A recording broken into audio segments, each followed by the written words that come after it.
तो दोस्तों, आप सभी का स्वागत है आपके अपने यूट्यूब चैनल एजुकेशन मैजिक पर।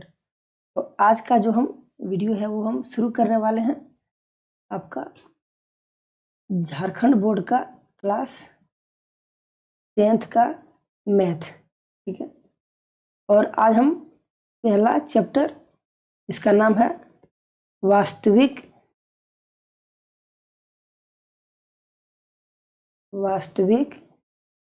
संख्याएं। ठीक है। तो वास्तविक संख्याएं जो चैप्टर है उसी को आज हम पढ़ने वाले हैं। तो चलिए पहले कुछ उसके कॉन्सेप्ट को हम पढ़ेंगे। तो पहला अध्याय हम शुरू करें उससे पहले हम कुछ आपको कॉन्सेप्ट बताते हैं। ठीक है। तो देखिए, यहाँ अगर 2 है और उसको हम 7 से भागा देते हैं तो 2 तिया 6, एक बचेगा, एक हमारा बच गया। अब हम ये जो 2 है, तो 2 है, इसको हम कहते हैं भाजक।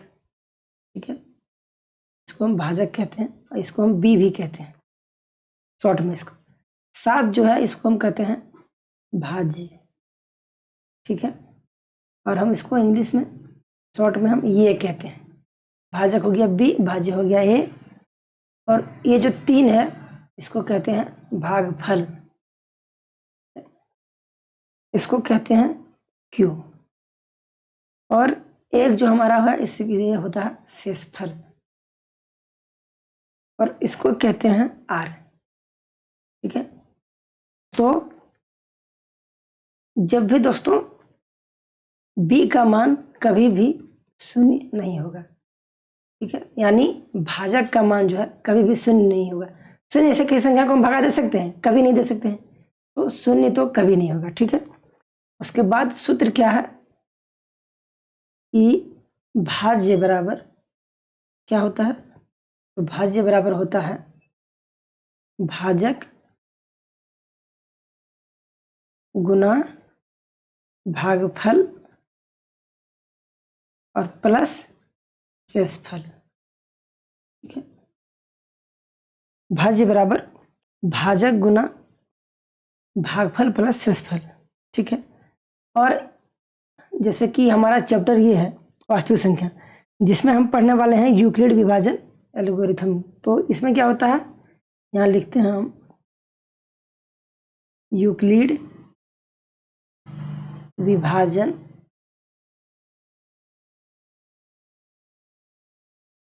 एल्गोरिथम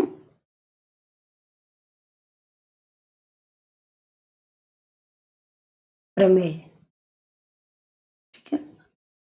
तो इसमें क्या होता है, इसका सूत्र है ए बराबर बी क्यू प्लस आर होता है। ठीक है। ए बराबर बी क्यू प्लस आर, जहां 0 जो होगा, ठीक है, 0 से बड़ा होगा आर और इससे भी बड़ा होगा बी। ठीक है। तो 0 से बराबर और बड़ा आर होता है और उससे बड़ा बी होता है। ठीक है। तो ये हो गया हमारा कुछ कॉन्सेप्ट। इसी से हम इस चैप्टर को पूरा पढ़ने वाले हैं। तो चलिए, जो है पहला चैप्टर हमारा है वास्तविक संख्याएं, उसका हम कुछ प्रश्न के साथ शुरुआत करते हैं। तो सबसे पहला हम लेते हैं उदाहरण 1। तो इसमें क्या बोला है कि 40, 52 और 12,576 का HCF यूक्लिड विभाजन द्वारा एल्गोरिथम द्वारा इसका प्रयोग करके ज्ञात करना है। ठीक है। तो 40, 52 है और 12,576, इसका क्या करना है कि HCF यूक्लिड विभाजन एल्गोरिथम का प्रयोग करके ज्ञात करना है। ठीक है। ये हमारा क्वेश्चन। तो इसको हम हल कैसे करेंगे? तो सबसे पहले हम यहाँ 40, 52 हो गया, इसको हम 12,576 इसको हम भागा देते हैं। तो 4,052 है और इधर है 12,000, तो 4 तिया 12। सबसे पहले हम 3 से दे के देखते हैं कि हमारा कितना आता है। ठीक है। तो अगर 40, 52 को 3 से गुना करेंगे, 2 तिया 6, 5 तिया 15 हो गया 12,156। तो 3 बार में हुआ 12,156। ठीक है। तो इसको हम घटाते हैं। 12,576 में 12,151 को अगर हम घटाएंगे तो हमारा कितना बचेगा? 6 में 6 गया तो शून्य, 7 में 5 गया तो 2, 5 में 1 गया तो 4, इधर खत्म हो गया तो बच गया हमारा 420। ठीक है, 420 बच गया। अब क्या करेंगे कि 420 को 40 52 से कटाएं, इसको लगाएंगे। ठीक है, तो 40 52 को कितना से हम भागा दे सकते हैं कि हमारा 4052 से कुछ कम आए। तो 10 से भागा देंगे तो आ जाएगा 4200। तो हम 9 से अगर देखते हैं, ठीक है, इसको मिटाते हैं और अगर हम 9 से भागा देते हैं तो 420 गुना 9 तो आ जाएगा 0, 18, इधर हो गया 37। तो 9 बार में आया 37, 80। तो 40 52 में अगर हम 37 80 को घटाएंगे तो 2 में 2 गया, 2 में 0 गया 2, इधर हो गया 7, इधर हो गया 2, 272 आया। हम तब तक कटाएंगे जब तक कि हमारा मान जो है वो 0 में नहीं आ जाता। ठीक है, अब आ गया 272, इसको लगाएंगे 420 से। तो 272 को किससे हम कटाएंगे कि हमारा 420 आया। अगर हम 2 से भगा देते हैं तो ज़्यादा आ जाता है, तो 1 से हम देंगे। ठीक है, 1 से देंगे तो आया 272। तो 420 में अगर हम 272 को घटाएंगे तो हमारा आएगा 148। अब 148 आया, 148 इसको देंगे अब 272 से।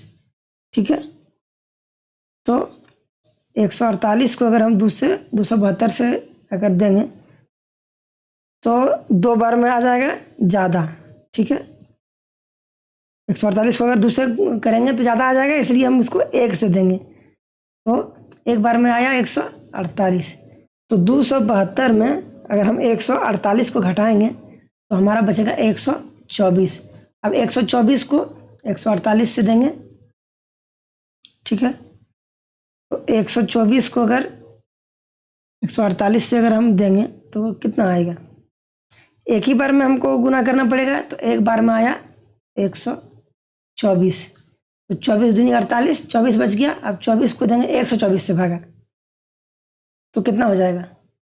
24 पंचे 120, 4 बचेगा, 4 से देंगे 24 को तो 4 6 24, खत्म हो गया। तो बच गया 0, यहाँ आया 0। तो अब हम क्या करेंगे कि हमारा जितना जितना भी आया उसका वैल्यू इसको हम लिखेंगे।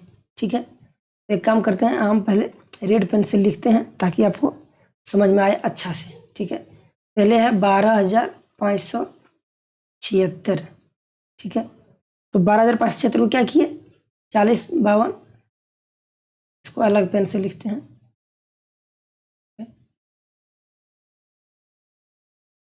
40 52, इसको हम गुना किए 3 से, गुना 3 और प्लस में 420 हमारा शेषफल आया। तो ये हो हमारा 420। अब क्या करेंगे? 40 यहाँ है 40 52, तो 40 52 इसमें किए तो कितना आया? 420 से गुना किए, 420 गुना 9, शेषफल आया 272। ठीक है, अब आया 420, 420 को किए 272 गुना 1 प्लस 148 आया। ठीक है, अब आया 272, तो 272 बराबर 148 गुना 1 प्लस में आया 124। ठीक है, 124। अब यहाँ 48 बराबर 124 गुना 1 प्लस 24। ठीक है, 24 आया था हमारा यहाँ। अब 124 बराबर 24 गुना 5 प्लस 4। ठीक है, 4 हमारा शेष बचा था। अब इधर लिखेंगे 24 बराबर 4 गुना 6 प्लस 0। शेष हमारा 0 आया। और इधर हमारा जो है इसमें हमारा लास्ट में देखिए 4 आया। ठीक है, तो जहां हमारा वैल्यू 0 आया और इधर जो लेफ्ट साइड वाला है, ठीक है, वही होता है हमारा HCF। तो हमारा हो जाएगा HCF बराबर 4। ठीक है, देखिए यहाँ जो है गिजमिज हो गया है, आपको हम समझा देते हैं। हमारा था कि 4052 को 12576 से उसका HCF निकालना था यूक्लिड विभाजन प्रमेय से। तो वो होता है ये बराबर BQ प्लस R। तो 12576 को जब हम इसको हम जब इससे 4052 से जब भागा दिए तो हमारा 3 बार में कटा 12156 आया, 420 हमारा बच गया। तो वही हम यहाँ लिखे 12576 बराबर 4052 गुना 3 प्लस 420। ठीक है, यानी ए बराबर BQ प्लस R। ठीक है, ये हो गया, ये इधर हो गया B, इधर हो गया Q, ये हो गया R। तो ये बराबर BQ प्लस R होता है, B गुना Q प्लस R। तो वही हम निकाले हैं और आपको बताए कि यहाँ क्या हमारा होगा। तो जब आप HCF दीजिएगा तो जब तक 0 नहीं आएगा तब तक हमको HCF देना है, निकालते रहना है। और जब 0 आ जाएगा उसके लास्ट में जो संख्या बचेगा, जैसे यहाँ 0 आया और 4 से हम लास्ट में दिए तो वही 4 हमारा हो गया HCF। तो इसका HCF हो गया 4 उदाहरण 1 का। तो यही हो गया हमारा आंसर। ठीक है, तो HCF इसका 4 आ गया, वही हो गया हमारा आंसर। अब हम देखते हैं प्रश्न संख्या अगला है उदाहरण 2। इसमें बोला है दर्शाइए कि प्रत्येक धनात्मक सम पूर्णांक 2q के रूप का होता है तथा प्रत्येक धनात्मक विषम पूर्णांक 2q प्लस 1 के रूप का होता है जहां q कोई पूर्णांक है। तो इसको हम क्या करेंगे, पहले हम मानेंगे, उसके बाद इसको हम सॉल्व करेंगे। तो हम इसको चलिए सॉल्व करते हैं। तो यहाँ हम लिखते हैं माना ये कोई धनात्मक पूर्णांक है। ठीक है, पहले मानेंगे हम ये कोई धनात्मक पूर्णांक, और b को हम मानते हैं 2 क्योंकि 2q के रूप का है तथा b बराबर 2। ये हम मान लिए कि ये कोई धनात्मक पूर्णांक है और b बराबर 2 मान लिए। अब क्या करेंगे, यहाँ लिखेंगे यूक्लिड विभाजन प्रमेय से। एल्गोरिथम उतना लंबा हो जाएगा, तो यूक्लिड विभाजन प्रमेय से तो सूत्र क्या होता है, ये बराबर BQ प्लस R होता है। ठीक है, तो यहाँ लिखेंगे जहां R बराबर 0 या 1 होगा, 2 तो नहीं होगा क्योंकि B से कम होगा। जब भी होगा R बराबर B से कम होगा तो ये 0 या 1 आएगा। अब क्या करेंगे, अब हम इसको ऐसे सॉल्व करेंगे।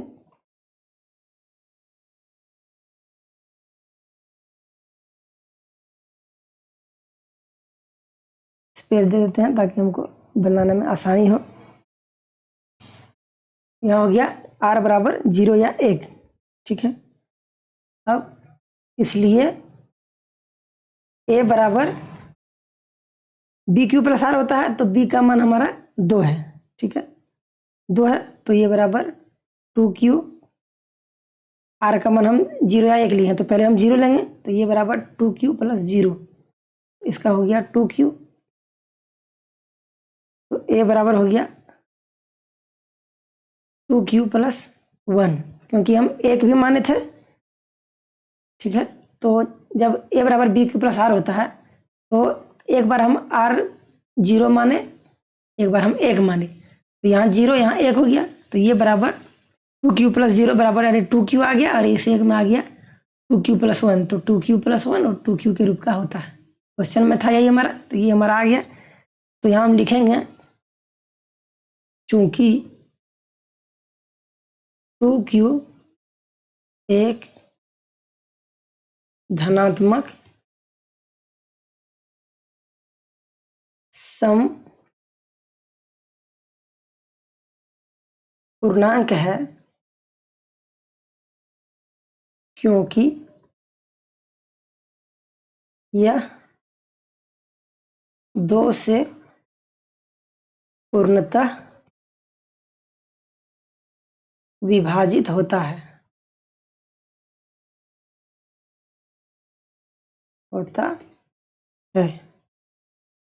परंतु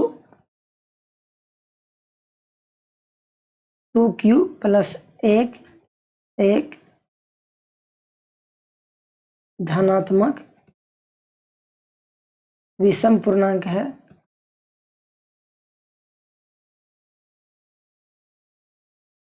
क्योंकि यह 2 से पूर्णतः विभाजित नहीं होता है। ठीक है, ये हो गया हमारा प्रूव्ड, ये हमारा सत्यापित हो गया। तो यही हो गया। देखिए 2q तो 2 जो है यह धनात्मक सम पूर्णांक इसीलिए है धनात्मक सम पूर्णांक, क्योंकि 2 जो है 2 से पूर्णतः विभाजित हो जाता है। लेकिन 2q+1 है, +1 आ गया तो वह विषम धनात्मक विषम पूर्णांक है, तो कभी भी यह विभाजित नहीं होगा। ये हो गया हमारा प्रूव्ड। इस तरह से हमारा उदाहरण 2 जो है बन गया। अब हम देखते हैं उदाहरण 3। ये है हमारा उदाहरण 3। उदाहरण 3 में क्या बोला है, दर्शाइए कि एक धनात्मक विषम पूर्णांक 4q+1 या 4q+3 के रूप का होता है, जहाँ q एक पूर्णांक है। इसको भी हम सॉल्व करेंगे। तो लिखेंगे माना ये कोई धनात्मक पूर्णांक है। ठीक है, ये कोई धनात्मक पूर्णांक है तथा b बराबर 4, क्योंकि 4 है तो 4 मानते हैं। अब हम लिखते हैं यूक्लिड विभाजन। ये भी उसी तरह बनेगा जिस तरह हम पिछले वाला क्वेश्चन बनाया, यूक्लिड विभाजन प्रमेय से। ठीक है, यूक्लिड विभाजन प्रमेय से इसको हम पहले लिख दिए कि अब हम इसको सॉल्व करेंगे। ठीक है, इसको हम सॉल्व ऐसे करेंगे, ये बराबर होता है BQ+R, जहाँ R बराबर क्या हो जाएगा, 3 तक हो जाएगा, 0 से लेकर 3 तक। R बराबर 0, 1, 2 या 3। 3 से 4 से कम होगा। ठीक है, जब भी होगा 4 से कम होगा। तो ये हो गया। अब इसलिए ए बराबर 4q+0, क्योंकि देखिए ए बराबर होता है BQ+R, तो b का मान हमारा 4 है, तो 4q+R हम 0 माने हैं पहला, तो 4q+0 बराबर हो गया 4q। दूसरा हो गया ए बराबर BQ+R, तो R का मान 1 लेंगे इस बार, तो 4q+1 हो गया। दूसरा में हम 2 लेंगे, तो 4q+2 हो जाएगा, और ए बराबर हो जाएगा 4q+3। 3 अलग अलग हो जाएगा क्योंकि हम अलग अलग माने हैं। अब ये भी हमारा बन चुका है, इसमें सिर्फ हमको लिखना है। इसको स्पेस दे देते हैं क्योंकि इसको हम आगे सॉल्व करेंगे। यहाँ लिखेंगे चूंकि 4q+2 यही 2 ठो है सम। ठीक है, बाकी तो विषम है। 4q और 4q+2 दोनों धनात्मक सम पूर्णांक है, क्योंकि यह 2 से पूर्णतः विभाजित होता है। ठीक है, परंतु 4q+1 और 4q + 3 दोनों धनात्मक विषम पूर्णांक है क्योंकि यह 2 से पूर्णतः विभाजित नहीं होता। ठीक है, ये हो गया हमारा प्रूव। यहाँ हम लिखेंगे प्रूव्ड। ये भी हमारा सत्यापित हो चुका है। तो इस प्रकार से हमारा जो है उदाहरण 1, उदाहरण 2 और उदाहरण 3 तीनों हमारा जो है बन चुका है विथ कॉन्सेप्ट। तो टाइम जो है लगभग 15-20 मिनट हुआ होगा। तो यहाँ तक हमारा बन चुका है। अब हम देखते हैं प्रश्नावली 1.1। अब हम चैप्टर को शुरुआत करते हैं। ठीक है, चैप्टर 1 जो है हमारा प्रश्नावली यानी 1.1 से हमारा शुरू हो चुका है। तो पहला प्रश्न है, निम्नलिखित संख्याओं का HCF ज्ञात करने के लिए यूक्लिड विभाजन एल्गोरिथम का प्रयोग कीजिए और इसको ज्ञात कीजिए। 135 और 225 है, इसको भी उसी तरह निकालेंगे। तो 135 इसको अगर 125 से भागा देंगे, एक बार में आएगा 135। ठीक है, पहले एक ही बार में आएगा, यहाँ बच जाएगा 90। ठीक है, 0 हो गया, इधर 12 में हो गया, 3 बच गया, 90 हो गया। अब हम 90 को देंगे 135 से, कितना बार में देंगे? 90 दूनी 180 होता है, एक बार में देंगे 90, यहाँ बच जाएगा 45। अब 45 को देंगे फिर 90 से 2 बार में, 45 दूनी 90, खत्म हो गया, आ गया 0। तो हम 0 तक हमको लाना है, तो 0 हमारा आ गया और इसका निकलता है HCF 45। तो उसी को हम यहाँ लिखते हैं। सबसे पहले लिखेंगे 225 बराबर 135 गुना 1 प्लस 90। ठीक है, ये ए हो गया, ये हो गया बी, ये हो गया क्यू, ये हो गया आर। तो ये बराबर 225 बराबर B Q B into Q plus R. तो 135 गुना 1 प्लस 90 हो गया। ठीक है, अब आता है 135। 135 में क्या आया? 90 गुना 1 प्लस 45। ठीक है, इसके बाद आया 90, तो 90 बराबर 45 गुना 2 प्लस 0, 0 आ गया। तो HCF हमारा ये हो गया HCF। तो HCF बराबर 45। ठीक है, 0 आया और ये वाला हो गया हमारा HCF। तो इसी प्रकार से हमारा HCF हो जाएगा 45। ये हो गया इसका आंसर। ठीक है, ये बराबर हो गया, सॉरी HCF बराबर हो गया 45। अब अगला है 196 और 38 220, इसको भी वही करेंगे। ठीक है, 196 और 38 220। तो यहाँ 196 इसको मिटा देते हैं, जो हम निकाले इसको हम मिटा देते हैं, क्योंकि आप समझ गए होंगे कि हम कैसे इसको भागा देके निकाले हैं। तो ये आप निकाल सकते हैं, जब तक 0 नहीं आएगा तब तक हमको निकालना है। ठीक है, अब इधर है 196, इधर 38 220। तो 196 का अगर हम स्क्वायर करेंगे, ठीक है, तो 196 का अगर हम स्क्वायर करेंगे तो आएगा 38,416। 196 गुना 196 करेंगे, इसका स्क्वायर आएगा 38,416। ठीक है, तो ज़्यादा हो जाएगा, इससे इसको हमको एक कम गुना करेंगे। अगर 196 गुना अगर 195 करेंगे, ठीक है, 196 गुना अगर 195 हम करेंगे तो हमारा आएगा 38,220। ठीक है, तो वही हम डाइट करते हैं, गुना कर लेते हैं, आप चेक कर लीजिएगा, उतना ही आंसर आएगा इसका मान। तो 195 से अगर हम इसको भागा देते हैं तो आएगा 38,220। तो ख़त्म हो गया, 0 हमारा आ गया, तो एक ही बार में आ गया 0। तो HCF हमारा हो जाएगा 196। तो यहाँ हम लिखेंगे 38,220 बराबर 196 गुना 195 प्लस 0। 0 आ गया, यानी 196 हमारा हो गया HCF। तो HCF बराबर हो गया 196।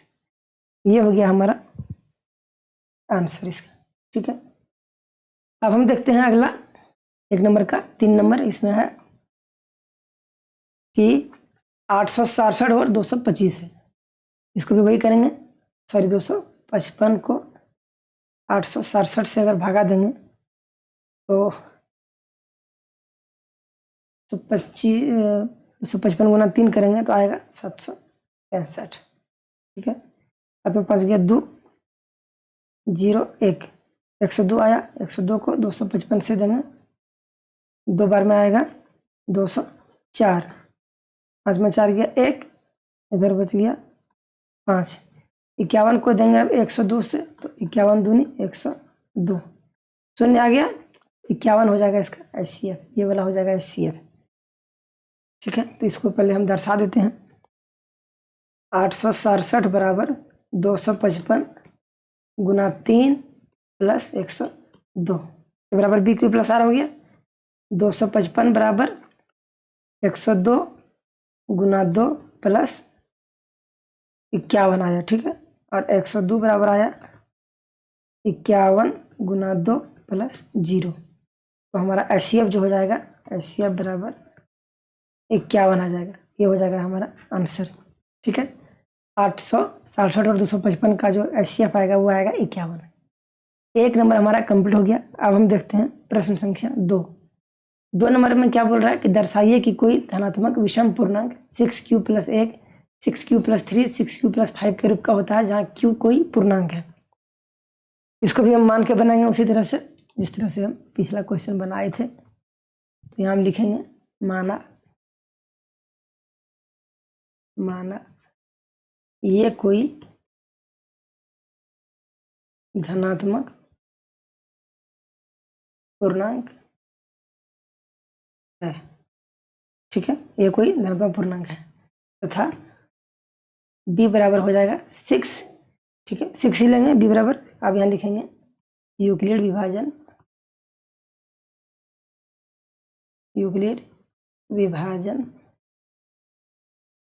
प्रमेय से, यूक्लिड विभाजन प्रमेय से होता है ये बराबर BQ प्लस R।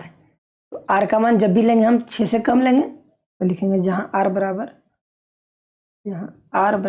0, 1, 2, 3, 4 या 5, 6 से हम कम लेंगे। ठीक है, क्वेश्चन को साइड कर देते हैं ताकि हम बनाने में आसानी हो। नेक्स्ट क्वेश्चन ये हो गया, ये बराबर BQ प्लस R, R बराबर हो गया 0, 1, 2, 3, 4, 5 तक। ठीक है, इसलिए ये बराबर BQ प्लस R, तो BQ प्लस R यही है, तो यहाँ हम B का मान 6 लिए हैं। ठीक है, देखिए B का मान हम 6 लिए हैं, तो ये बराबर 6Q प्लस 0 हो जाएगा पहला, तो यहाँ हो जाएगा 6Q। दूसरा हो जाएगा ये बराबर 6Q प्लस 1, ये बराबर ये Q है। ठीक है, Q 6Q प्लस 2, ये बराबर 6Q प्लस 3, और ये बराबर 6Q प्लस 4, ये बराबर 6Q प्लस 5 तक होगा। ठीक है, तो इसमें से हमारा सम और विषम देखना है कि कौन सा हमारा होता है। तो धनात्मक सम कौन कौन हो जाएगा, 6Q एक हो जाएगा, एक हो जाएगा 6Q प्लस 2 और एक हो जाएगा 4। यही तीनों जो है सम है, बाकी विषम है, तो ये हमको लिखना भी पड़ेगा। तो नेक्स्ट क्वेश्चन को थोड़ा सा हम साइड कर लेते हैं ताकि हमको लिखने में आसानी हो। ठीक है, अब यहाँ हम लिखेंगे चूंकि 6Q, 6Q plus 2, 6Q plus 4 तीनों धनात्मक सम पूर्णांक है, क्योंकि यह 2 से पूर्णतः विभाजित होता है, परंतु 6Q प्लस 1, 6Q प्लस 3 और 6q प्लस 5, तीनों धनात्मक विषम पूर्णांक है, क्योंकि यह 2 से पूर्णतः विभाजित नहीं होता है। ठीक है, यहीं तक हमको लिखना था। ये हो गया हमारा प्रूव्ड। इस प्रकार से हमारा प्रश्न संख्या 2 जो है बन चुका है। अब हम आगे बढ़ते हैं, देखते हैं अगला प्रश्न, प्रश्न संख्या 3। 3 नंबर क्या बोल रहा है? 3 नंबर में बोल रहा है किसी परेड में 616 सदस्यों वाली एक सेना यानी आर्मी की टुकड़ी को 32 सदस्यों वाले एक आर्मी बैंड के पीछे मार्च करना है। ठीक है, दोनों समूहों को समान संख्या वाले स्तंभों में मार्च करना है। उन स्तंभों की अधिकतम संख्या क्या है जिसमें वो मार्च कर सके? तो इसका HCF निकालेंगे हम पहले। तो 616 और 32, ठीक है, 32 गुना 10 हो गया 320। ठीक है, और 32 गुना अगर 20 करेंगे तो कितना हो जाएगा? 640। ठीक है, डबल हो जाएगा 640। तो हमको 640 ज़्यादा हो जाएगा, तो हमको कम ही लेना है।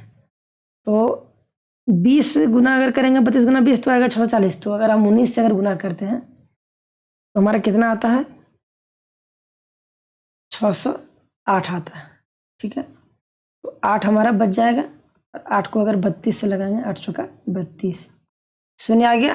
तो 8 हमारा आया शून्य की तक, तो HCF हमारा 8 आएगा। तो अब हम क्या करेंगे, इसको हम सॉल्व करेंगे। यहाँ लिखेंगे 616 और 32 का HCF। ठीक है, तो 616 बराबर क्या आ जाएगा? 32 गुना 19 प्लस 8।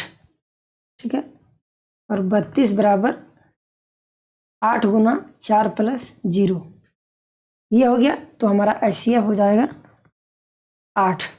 तो 8 स्तंभों की संख्या हो जाएगा, ध्यान रखेंगे। इसीलिए स्तंभ की जो संख्या होगी बराबर के लिए हो जाएगा 8। ठीक है, ये हो गया इसका आंसर। 3 नंबर हमारा बन गया है। अब हम देखते हैं प्रश्न संख्या 4। 4 नंबर में क्या है बोला है, माना ये कोई धनात्मक पूर्णांक है। ठीक है, ये कोई धनात्मक, यूक्लिड विभाजन प्रमेय का प्रयोग करके दर्शाइए कि किसी धनात्मक पूर्णांक का वर्ग किसी पूर्णांक m के लिए 3m या 3m प्लस 1 के रूप का होता है।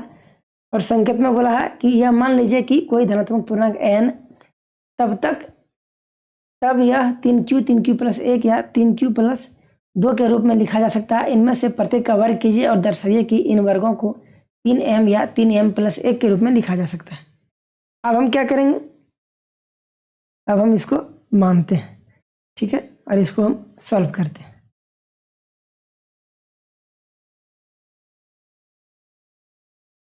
तो लिखेंगे माना ये कोई धनात्मक पूर्णांक है। ठीक है, और b बराबर 3, ये कोई धनात्मक पूर्णांक है और b बराबर 3। अब क्या करेंगे, यूक्लिड विभाजन प्रमेय से लिखेंगे। यहाँ यूक्लिड विभाजन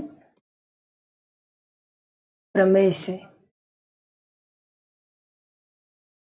ठीक है, ये बराबर BQ प्लस R होता है। जब b बराबर 3 है तो r का मान हमको 2 तक लेना पड़ेगा, जहां r बराबर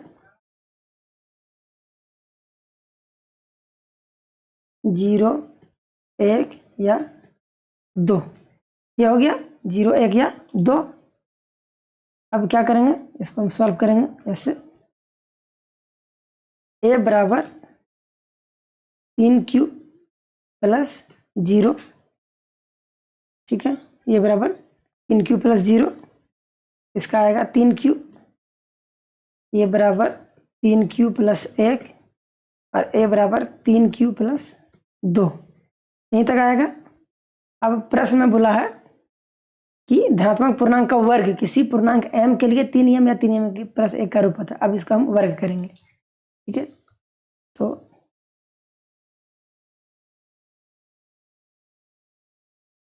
स्पेस के लिए नीचे करना पड़ेगा इस प्रश्न को। तो अब करेंगे हम प्रश्न से, लिखेंगे प्रश्न से, ठीक है। तो 3q का हम स्क्वायर करेंगे क्योंकि बोला है स्क्वायर करने के लिए, तो 3q गुना 3q आएगा। अब क्या करेंगे हम, एक 3 को रख लेंगे और 3q का स्क्वायर कर देंगे। एक 3 को हम यहाँ निकाल लिया और इधर हो गया 3q का स्क्वायर, q 2 बच गया तो 3q का स्क्वायर हो गया। अब यहाँ लिखेंगे माना 3q स्क्वायर बराबर m, ठीक है। इसीलिए 3q का होल स्क्वायर बराबर 3m, ठीक है। अब क्या करेंगे, अब हम आगे बढ़ेंगे। अब 3q प्लस 1 का करेंगे होल स्क्वायर, एक q है अगर, तो ये हो जाएगा a प्लस बी का होल स्क्वायर। तो इसका हो जाएगा, पहले होगा a स्क्वायर, तो 3q का स्क्वायर, ठीक है, a स्क्वायर प्लस 2 ये भी होता है, तो 2 गुना 1 का मान 3q गुना 1 प्लस बी स्क्वायर, तो 1 का स्क्वायर, ठीक है। इधर हो गया 9q स्क्वायर प्लस 6q हो गया और इधर हो गया 1।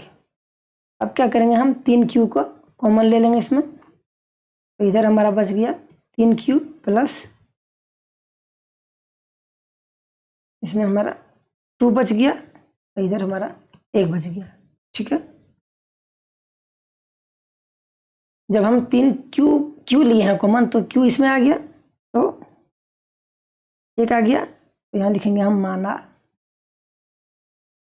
माना 3q प्लस 2 बराबर m, इसीलिए 3q प्लस 1 का होल स्क्वायर बराबर 3m प्लस 1, ये हो गया। अब 1 बच गया, तो उसको भी सॉल्व कर लेते हैं, क्वेश्चन को नीचे कर लेते हैं। अब यहाँ क्या करेंगे हम, तथा 3q प्लस 2 यही तक था, तो इसका भी होल स्क्वायर करेंगे, तो इसमें भी आ जाएगा a square plus 2ab plus b square आ गया। इधर हो गया 9q स्क्वायर प्लस 2 तिया 6 दूनी 12q, और इधर बच गया 2 का स्क्वायर 4, तो 9q square plus 12q plus 3 plus 1 हम लिख सकते हैं, ठीक है। 3 प्लस 1 हम लिख सकते हैं, तो इसमें हम 3 को कॉमन लेंगे, तो इधर बच गया 3q स्क्वायर प्लस 3 चौका 12 4q प्लस 3 अगर कॉमन है तो 1 बच गया, इधर बच गया प्लस 1। यहाँ लिखेंगे माना 3q square plus 4q plus 1 बराबर m, इसीलिए 3q प्लस 2 का होल स्क्वायर बराबर 3m प्लस 1। इस प्रकार से ये हो गया हमारा प्रूव्ड, ठीक है। चलिए एक बार आपको हम फिर से समझा देते हैं कि हमने क्या किया। क्वेश्चन में हमारा बोला था कि किसी धनात्मक पूर्णांक का वर्ग, ठीक है, और पहले हम धनात्मक पूर्णांक माने और b बराबर 3 होगा, क्योंकि 3 से अधिक नहीं होगा। ठीक है, 3 ही होगा, क्योंकि हम कि 3q प्लस 1 और 3q प्लस 2 के रूप में लिखा हुआ है। ठीक है, तो अब ये बराबर बी क्यू प्लस आर होता है, तो आर बराबर हो जाएगा 3 से कम होगा तो 0 1 या 2 होगा। तो पहले हम इसका मान निकाले यहाँ 3q प्लस 2 तक। अब हम उसका स्क्वायर किए, क्योंकि वहाँ वर्ग बोला था। इस प्रकार से हम ए प्लस बी का होल स्क्वायर करके निकाले। अब एक बच गया हमारा आखिरी प्रश्न इस चैप्टर का, प्रश्न संख्या 5। 5 नंबर में बोल रहा है यूक्लिड विभाजन प्रमेय का उपयोग करके दर्शाइए कि किसी धनात्मक पूर्णांक का घन इसमें है घन, तो इसमें क्यों होगा 9m प्लस 1 और 9m प्लस 8 के रूप का होता है। इसमें हम क्या करेंगे, इसमें हम डायरेक्ट घन, इसमें जो हम 3 धनात्मक पूर्णांक मानेंगे उसको हम 3q मानेंगे। ठीक है, क्योंकि हमको निकालने में आसानी होगा।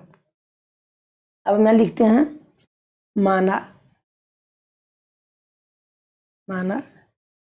3 धनात्मक पूर्णांक। ठीक है, माना 3 धनात्मक पूर्णांक 3q प्लस 1 तथा 3q प्लस 2 है।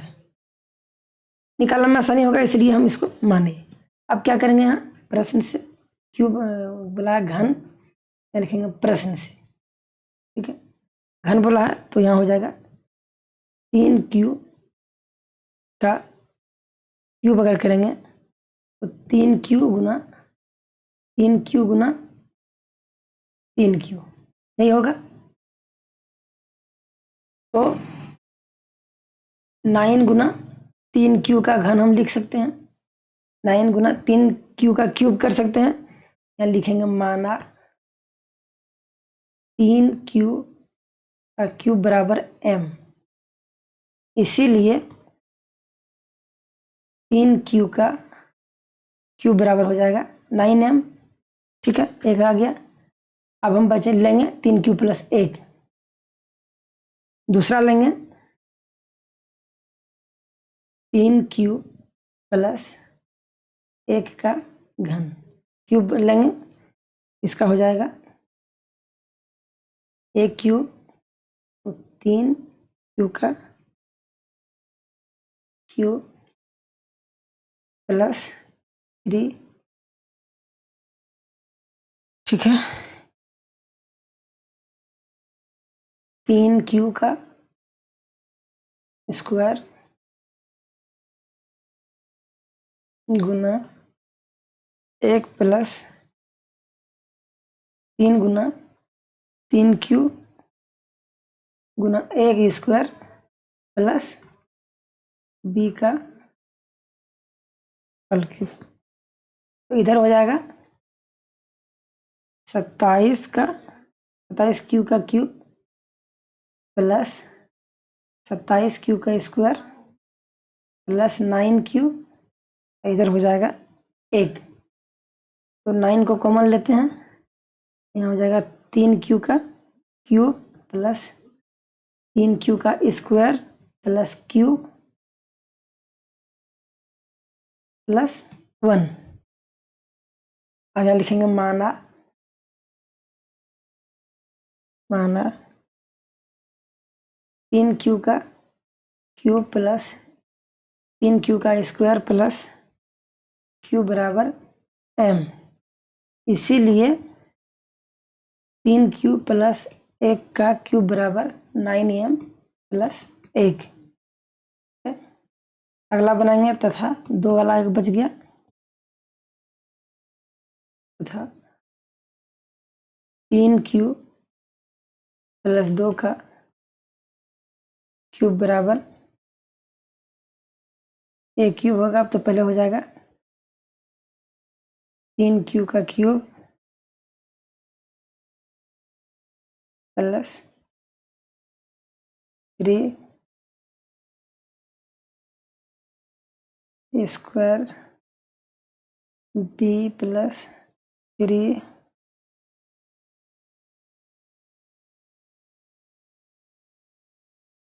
ab square b cube. इधर हो जाएगा 27 क्यू का क्यूब प्लस 3 गुना 9 क्यू का स्क्वायर गुना 2 प्लस 3 गुना 3 क्यूब गुना 4 प्लस 8, तो 27 क्यू का क्यूब प्लस 27 दूनी 54 क्यू का स्क्वायर प्लस 36 क्यू प्लस 8। ठीक है, 9 को कॉमन लेंगे तो 3 क्यू का क्यूब प्लस 6 क्यू का क्यूब स्क्वायर प्लस हो जाएगा 4 क्यू, इधर बच गया 8। तो माना 3 क्यू का क्यूब प्लस 6 क्यू का स्क्वायर प्लस 4 क्यू बराबर m, इसीलिए 3 क्यू प्लस 2 का स्क्वायर बराबर 9m प्लस 8। क्या हो गया? प्रूव्ड। तो ये था हमारा आखिरी प्रश्न इस चैप्टर का। तो लगभग 45 मिनट हमको लग गया इस एक चैप्टर को सॉल्व करने में, जिसमें हमारा कॉन्सेप्ट से लेकर कुछ उदाहरण भी था। उदाहरण 1 बनाए, उदाहरण 2 भी बनाए, उदाहरण 3 इम्पोर्टेंट उदाहरण था, इसको बनाए। तो उसके बाद हम प्रश्नावली 1.1 में घुसे। तो 1.1 का 1 नंबर, 2 नंबर, 3 नंबर, 4 नंबर और 5 था आखिरी प्रश्न। ये भी हम बना के कंप्लीट कर दिए। तो thank you so much video में बने रहने के लिए। आपको वीडियो कैसी लगी आप हमें कमेंट करके अपना फीडबैक दे सकते हैं। वीडियो को लाइक कीजिएगा, दोस्तों के साथ शेयर कीजिएगा और चैनल को सब्सक्राइब करना नहीं भूलिएगा। इस चैनल पर आपको झारखंड बोर्ड और एनसीईआरटी के ऑल क्लासेस आपको इस चैनल पर आपको चैप्टर वाइज, टॉपिक वाइज जो है डिटेल में मिल जाएगा। तो चलिए मिलते हैं अगले वीडियो में प्रश्नावली 1.2 के साथ, चैप्टर 1 का ही 1.2। तो दोस्तों आज के लिए 1.1 जो है हमारा कंप्लीट हो चुका है। तो आज हम यहीं तक रखते हैं वीडियो, ताकि वीडियो और लंबी ना हो। Thank you so much video बनाने के लिए, धन्यवाद आपका।